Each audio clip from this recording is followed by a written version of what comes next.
Welcome back to Conscious Pathways. I'm Dennis. And I'm Chris. Thanks for joining us again. In our last episode, we explored what it feels like to find our footing after waking up to a world that feels unfamiliar. Today, we're moving a little deeper into one of the biggest challenges we face along the way, fear. Fear can rise up when everything looks different, when old ways of being no longer fit, and when we're asked to move forward into the unknown. Imagine Rip Van Winkle waking up after 20 years, stumbling through a world that had changed while he slept. The village he knew was gone. The people he loved had vanished or grown old. Even the rules had changed. He was a stranger in his own home. It's no wonder Rip was afraid, but what he didn't know yet was that this new world also held possibilities he couldn't yet imagine. And that's true for us too. When fear shows up, it often feels like a warning, but sometimes it's really an invitation.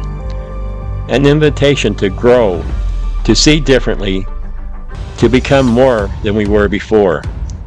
Today our fears may not come from waking up in a different village, but many of us do wake up feeling disoriented in a world that's constantly changing.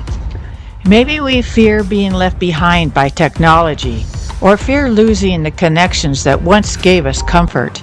Sometimes it's the fear of not knowing our place anymore, or the fear that we somehow missed our moment. And fear doesn't show up in just big dramatic ways. It can be subtle, like a tightening in the chest when life asks us to step into something new, or a hesitation, a pulling back when the path ahead isn't clear. But what if, just like Rip, our fears aren't a sign that we're failing, but a sign that we're standing at the threshold of something new? When we reframe fear, we start to see it differently. Instead of a wall, fear becomes a doorway. Instead of a signal to retreat, it becomes a quiet nudge to move forward with care, but to move forward. Fear can also mean we're going on the edge of growth. It can mean we're about to discover a strength we didn't know we had. Rip thought he had lost everything, but what he eventually found was a new way of belonging, and a new chapter he could never have imagined when he first opened his eyes. I know for me, fear once showed up as a fear of dying. For over a year, my blood pressure stayed dangerously high. Most days, I was just living to die. But then something changed, something shifted. I went from living to die to dying to live. And on the other side of that fear was a life I could not have imagined. Sometimes the fear we feel is just the stretching of who we're becoming. So if you find yourself being afraid, maybe take a breath. Place your hand over your heart.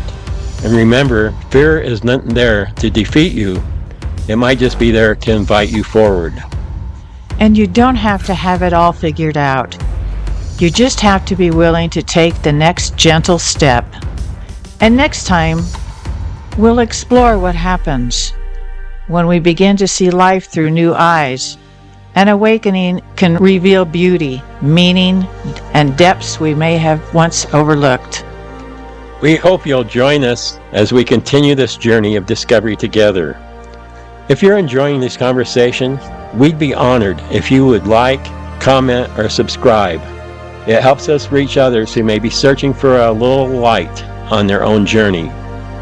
And just so you know, we'll never ask for donations or try to sell you anything here. Everything we share, our podcasts, our website, our social media, is simply offered from the heart. So thanks for walking this path with us today. We'll see you next time on Conscious Pathways. Until then, be kind to yourself and trust the new beginnings often start with a little fear.